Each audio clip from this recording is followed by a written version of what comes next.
Why are tax refunds bad for your business? It seems wrong to say that tax refunds are bad for your business. Welcome to the Business Behind Your Business podcast, where we have the conversations to help your business grow and thrive. If you're a regular listener, thank you for continuing to listen and support the Business Behind Your Business podcast. If you're listening for the first time, it's great to have you with us. We like to bring the conversations to you where we share our experience, our tips, our case studies, and more to help you run a great business. My name is Paul Sweeney. I'm a chartered accountant and a business advisor with over 30 years of working with small and medium businesses, working with people just like yourself. And it's a thing that really gets me excited to help see businesses grow. So today we are talking about this question of why tax refunds are bad for business. Why are tax refunds bad for business? Aussies love a tax refund. Okay, and we're not talking here about individuals on salary and wages who receive refunds. So what we're talking about here is refunds for business. So why are refunds bad for business? The reason is it's all about cash flow. If you are getting a tax refund, it is a bad cash flow decision. That is why it is bad. So cash flow is the lifeblood of any business. And one of the biggest leakages of cash in a business is taxation. Taxation is one of the biggest problems in terms of managing your cash flow for a business. So we want to avoid that leakage of paying tax unnecessarily. So what is a tax refund? Let's just clarify that, because there's a lot of confusion around what is a tax refund and what's a tax return. So a tax return is the lodgement of the document to the tax authority, the Australian Taxation Office, where you advise them of your income and expenses and your net income, which is taxable. Okay, a business has an annual obligation to lodge an income tax return, and all business structures lodge tax returns. Okay, now there are structures that don't pay tax. So a trust won't pay the tax on the income, but the beneficiaries of that trust will in their personal tax returns. Now in Australia, a business and a beneficiary of a trust, if that trust receives business income, they will pay quarterly installments of tax for the current financial year. So they will pay a tax installment for the September quarter, December quarter, March quarter, June quarter, roughly 1 month or 28 days after the end of the quarter. Now, when you lodge your tax return, that is when your taxable income is determined, and the amount of tax payable on your taxable income is calculated. So your business will also receive a credit for the installments of tax that you have paid in those quarterly installments throughout the year. Now, if you have paid more in installments of tax than the amount of actual tax payable on your taxable income, that's when you get a refund. Okay, so if you've paid more than you needed to, you will get a refund. Okay, now, isn't a refund better than having to pay a large tax bill, you might ask? That's a very good question. So from a cash flow perspective, the answer to that question is no.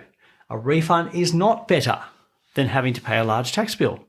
Because remember, cash flow is the lifeblood of any business.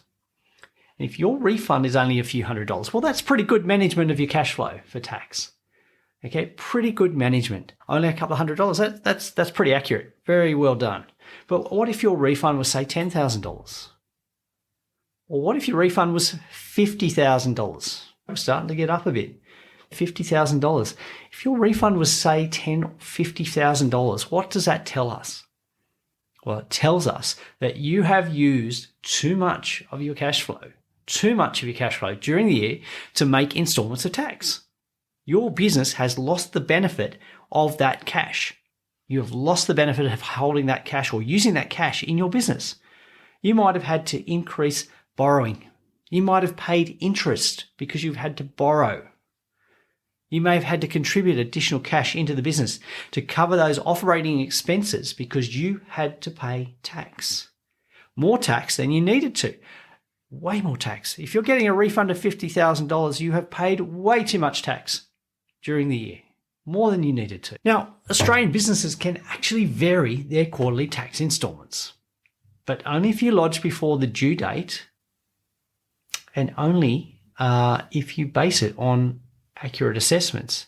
Now, there's two ways of managing your installments. You can pay an installment amount or you can pay using an installment rate, which matches your income for that period, that income for that quarter. So if you've received lower income in that quarter and you're using the installment rate, then obviously your installment of tax for that quarter is going to be lower. But if you're using the installment amount that they specified, that could well be a lot higher than your revenue for the quarter.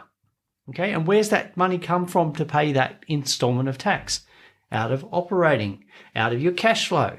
And that's not good. Now, we also need to be wary of varying our installments of tax down by too much.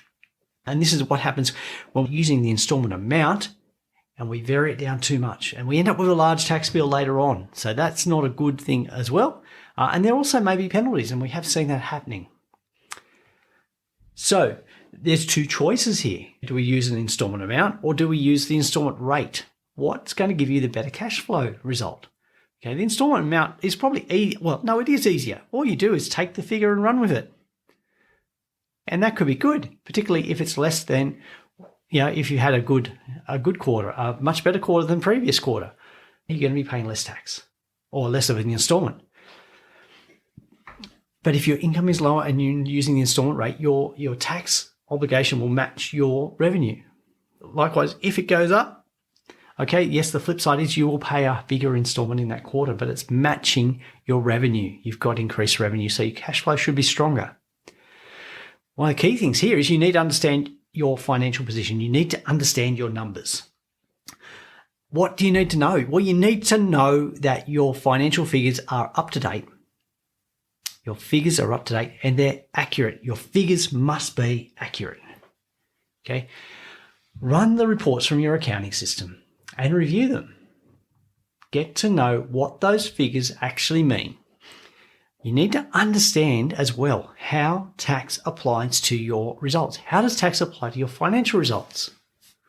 Okay, sometimes there might be income which is given some tax concessions, like we've had in the past couple of years with some of the government assistance. Or you might be able to write off an asset at an accelerated rate for tax.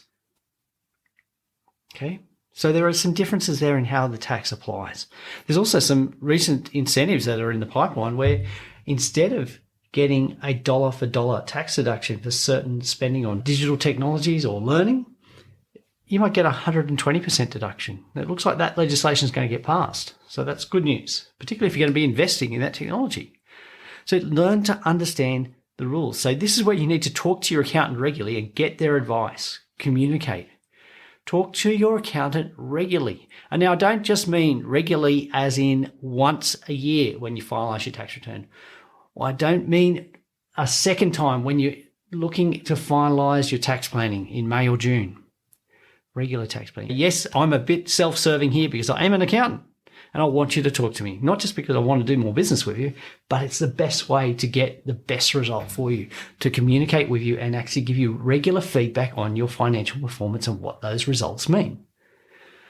So regularly schedule meetings with your accountant at the end of each quarter or at the end of each month. Review your results and monitor your cash flow. Understand what's going on in your business. So we've looked at what a tax refund is. I've said that not all tax refunds, in fact, most tax refunds for businesses are not good. But this tax refund is a symptom of not managing your installments of tax. Or it's a symptom of not maintaining the profitability of your business. Because if your tax installment is based on last year's income or prior year's income, and you're getting a refund, it means you've been less profitable in the current year. Okay, so you haven't maintained the profitability of your business. And if you're not maintaining the profitability of your business or you're not improving it, you're going backwards. And we need to address that. Your tax refund might be a symptom of not keeping your financial records up to date.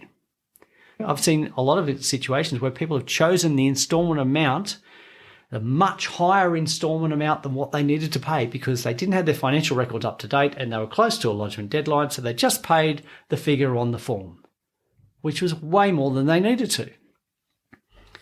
So understand to get your financial records up to date and understand what they mean and how it affects your tax position. Get regular feedback, because if you're not getting regular feedback on what's going on in your business, you'll end up with a large tax refund, or you could. Okay. But where should you be focused on? Not focusing on the symptoms, so tax. Okay. Look, a lot of Australian business owners have this love affair with not paying tax, which I can understand because we don't like to do it. We don't like to pay tax. Okay. But they're so focused on paying less tax. In some cases, they're focused on paying no tax. And that's possible because the easiest way to pay no tax is not to make a profit. But if you're not going to make a profit, why are you in business? Why are you in business if you're not going to make a profit? You could go and get a job that pays you a salary and not have to worry about all the extra work and all the extra responsibility and the obligations that comes with owning and running a business. If you're not in business to make a profit, then, is it worth it? Go and get a job. Avoid all the stress, avoid all the headaches, avoid having the staffing issues, the supply chain issues, the finance issues. I think that, if you're listening, I think you're really here to learn how to grow a profitable business. So I don't think we've got that problem with you. Okay. I think you're here to listen to how to grow your business, how to make it run more smoothly. So that's what we want to encourage. So instead of focusing on the tax refund, getting a tax refund, paying no tax, focus on growing your business profitably, growing it sustainably. So profitable over the long term, where you're not having cash flow issues, where you are effective and you're efficient and you're productive and you actually enjoy it. You enjoy running your business. I've said this before, I'd much rather have $700 after paying $300 of tax than zero tax, which meant I had $0 to start with, or even $10,000 of tax. I'd rather be paying the tax because it means I'm making the profits. Managing cash flow, managing your tax is a key part of this process. Remember, cash flow, it's the lifeblood of every business. It's the lifeblood of your business. Cash flow is important. Tax can be the biggest leakage of cash flow for any business, and particularly yours. Okay, so you need to manage your tax payments. And if you're getting a large tax refund, it's a symptom of not getting your cash flow management right. Okay, and that is more of an issue than the tax. The problem here, yes, tax is a problem, but it means you haven't managed your cash. And without cash, your business won't survive. What else is a tax refund? Well, I mentioned that it's a sign of having reduced profits. It's a sign of having lower income. Lower taxable income means you've got lower profits. Your business isn't as profitable. And we need to fix that problem. We need to identify why you're not being profitable. And we could spend a lot of time talking about that. But look, I think the key point today is that, if you're getting a tax refund, and why are we talking about tax refunds? Well, we're in the middle of tax reporting season here in Australia. A lot of people are getting their returns in now. They're getting the results back. Tax refunds are happening. Some people are getting excited about it. Well, wage and salary earners love to get a tax refund. But if your business is getting a tax refund, it means you've missed the opportunity to manage your cash flow better. So let's look at going forward next year, this current year, manage your cash flow better. Look, we've run out of time today. Thank you for listening again. And we want to know, how can we deal with this issue of getting a tax refund or being less profitable? If you want to do that, then I encourage you to keep listening. Make sure you've subscribed or followed the Business Behind Your Business podcast in whatever app you're using to listen to podcasts, whatever player you're using. If you missed an episode, or maybe you've just discovered us, you can check out all the past episodes in your podcast app, or more particularly go to the businessbehindyourbusiness.com website, and you'll see the past episodes and also some extra resources there that would be very helpful for your business. So encourage you to keep listening, share this with other people in business, and we want you to grow a thriving, profitable business that you really enjoy.